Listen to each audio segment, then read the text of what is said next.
നവമാധ്യമങ്ങൾ വഴി പരിചയപ്പെട്ട മൂന്നാറിലെ സ്കൂൾ വിദ്യാർത്ഥിനികളെ ലോഡ്ജിലെത്തിച്ച് ലൈംഗികമായി പീഡിപ്പിക്കാൻ ശ്രമിച്ച 2 യുവാക്കളെ ദേവികുളം പോലീസ് അറസ്റ്റ് ചെയ്തു.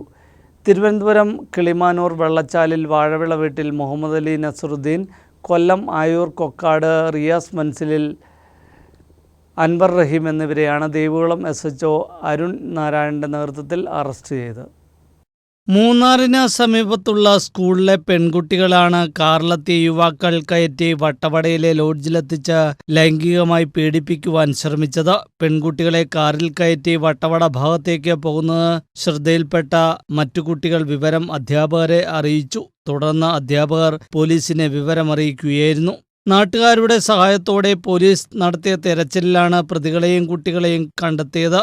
തിരുവനന്തപുരം കിളിമാനൂർ വെള്ളച്ചാലിൽ വാഴവിള വീട്ടിൽ മുഹമ്മദ് അലി നസറുദ്ദീൻ, കൊല്ലം ആയൂർ കൊക്കോട് റിയാസ് മൻസിൽ വീട്ടിൽ അൻവർ റഹീം എന്നിവരാണ് പിടിയിലായത്. പോക്സോ വകുപ്പുകൾ പ്രകാരം അറസ്റ്റിലായ പ്രതികളെ ദേവികുളം കോടതിയിൽ ഹാജരാക്കി റിമാൻഡ് ചെയ്തു.